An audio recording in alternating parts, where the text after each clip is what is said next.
Welcome back. We have Lori Horton in the studio with us this morning, and she's sharing her recipe, how to teach us how to make banana cake. If I can speak. Good morning. Monday. It's Monday, and it is for sure, Lori. It is the Mondayest of Mondays. I don't know about anybody else. It is so good, and it is a banana cake, not a banana bread. A little bit different texture. Okay. And I can't take credit for this recipe because this is one that I have gotten out of our Lions Club cookbook. Ooh. So I'm going to plug a little bit because as a very proud member of the Pittsburgh Lions Club, we are doing a fundraiser with that. And this is one of the recipes that was actually submitted by a member that a lot of folks in town will know as a retired teacher and just a wonderful community member, Helen Lundquist. So I have to give Helen and all the Lundquists a little shout out.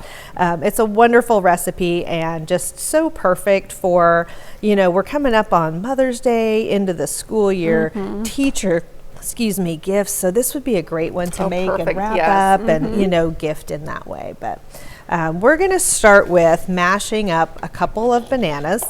And it depends on how you like your bananas. I like to keep mine a little bit chunky. Okay. So I'm just going to mush these with a fork and kind of get them blended a little bit and use that in my batter.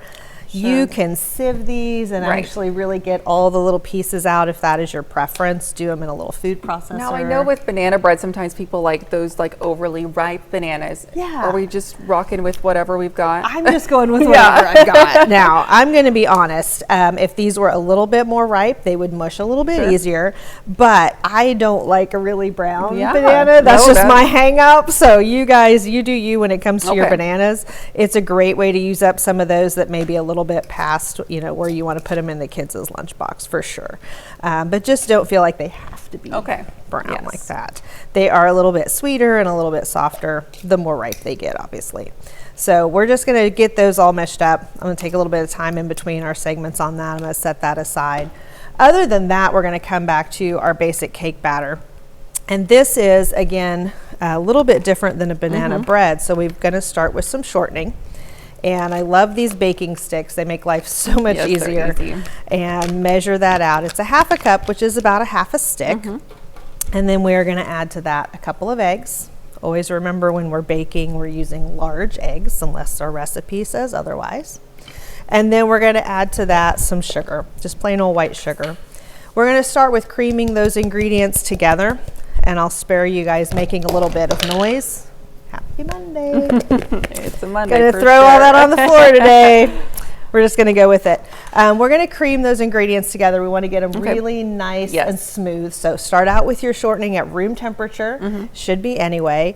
And you can use the butter flavor or the regular. Doesn't matter. Doesn't really matter. I use the plain and I think it's fine. But the butter flavor I do like when it comes to cakes because it adds a little bit more richness. So it's, again, just your preference. Add those eggs in there. When we come back, we're going to talk about our dry ingredients, how we get all this incorporated, and maybe a little bit about our Lions Club. All right, wonderful. Lori, as always, thanks so much. Stick around. We'll be right back.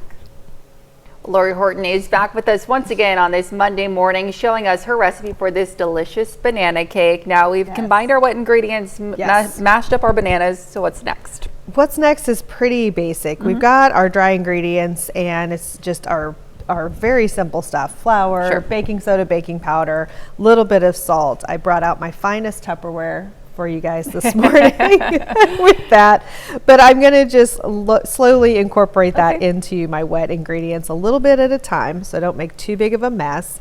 And we're going to do this by hand. We got the mixer out to really cream those wet ingredients, make sure that shortening was well incorporated with our eggs and sugar, but we're going to do this slowly. As you go, you're going to add a little bit of your dry ingredient, and then you're going to add a little bit of your mashed bananas. And then the one thing we have that you probably won't already have in the refrigerator is buttermilk, and that's what really makes this a soft, a little bit dense cake, but still just a really, really moist cake.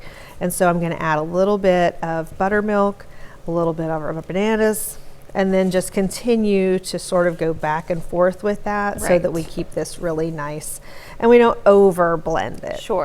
So that's what kind of keeps this a really tender cake. When you over mix, you build up those gluten fibers and you can get kind of a dry cake. Sure. So sometimes hand mixing and taking our time, being a little bit patient, not my strong suit, but again, Monday.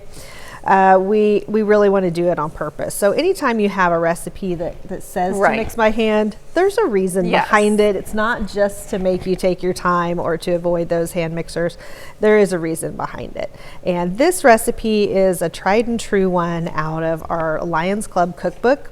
So it's really cool when you get some of these community recipes that you know have been sort of passed down and traditions for some. Yeah, we're probably on that 3x5 index card with, you know, splashes and stains on it over the years from use. I love those. They're my favorite. So I was really happy to play with this one this weekend and use one out of there from one of our Lions Club members. I'm going to add the rest of those bananas in there. The rest of that buttermilk. It's not a lot, it's only 1/4 cup of buttermilk. So if you don't have buttermilk on hand, you can always sour your milk with a little splash of lemon juice and just use regular milk. I would recommend whole milk if you do that, if you can. But ideally you just want to go grab a little bit of buttermilk with that. You can buy even smaller containers than this. This is my go-to little guy. I love to save those little containers and use them later. But when we come back, I'm going to get this rest of the way incorporated. This bakes for quite a while. It's a 350 degree oven for about 40 to 45 minutes. It does depend on what kind of pan you use. So ideally this would go in more of like a sheet pan. I did mine in a little bit deeper one, kind of more of a gift shaped one. Obviously it's thicker, so it's going to bake a little bit longer. So if you do this in the sheet pan, 40 to 45 minutes, probably going to be plenty. All right, Lori, thanks so much. Stick around, we'll be right back. Welcome back. Lori is showing us the last few steps for her banana cake recipe. So what's left? What's left is just to pop this bad boy in the oven. We've got a really nice batter here. It's just creamy, but yet you can kind of see those little chunks of banana still in there.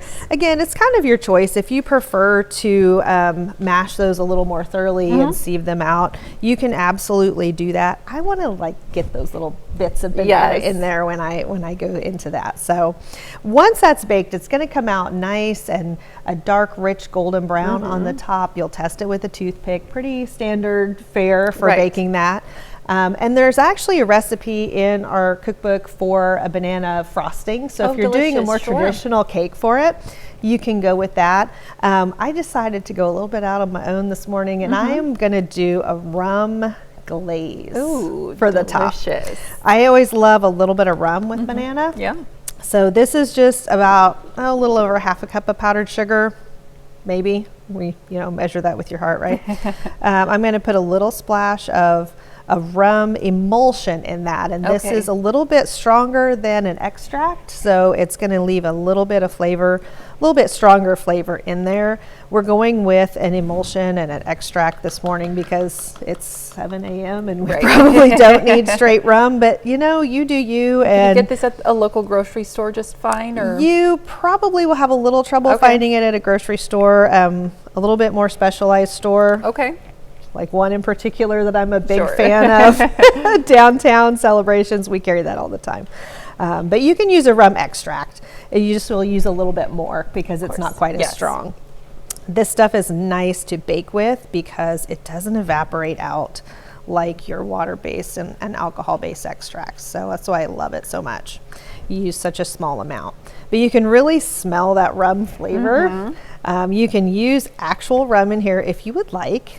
You can use a spiced rum, goes really well with banana, but we just want to mix that in. And what I did, once you get this fully incorporated, you just want like a nice paste, sort of a texture, a little bit thinner, nice and creamy. As soon as that cake came out of the oven, I just took a skewer, poked a few holes all around on there so that it really gets down into that cake. and I just lightly spooned and poured a little bit of this on top of my cake So while it was easy. steaming hot Yes. out of the oven and was really going to melt all of those flavors down in it. It's spot on. You can add a little bit of cream to this when you Sure, serve yeah. it, maybe a couple more slices of fresh banana to Yes. it, caramel. So many things go well with those banana flavors, but I highly recommend this one. And as I said before, I have to give a little shout out to one of my Yes. Lions Club ladies, Helen Lundquist, her son David. Their family submitted that recipe, and it's a great one. We have these for sale at the store as well, Wonderful. or you can email us at Yes. at gmail.com. Don't forget the S in Lions, Pittsburgh Lions Club. All right. We'll, Okay. of course, have all that information later on our website. Of course, that's KOAMnewsNow.com. Lori, as always, thank you so much for Thank sharing you. another wonderful recipe with us this morning. Stick around. We'll be right back.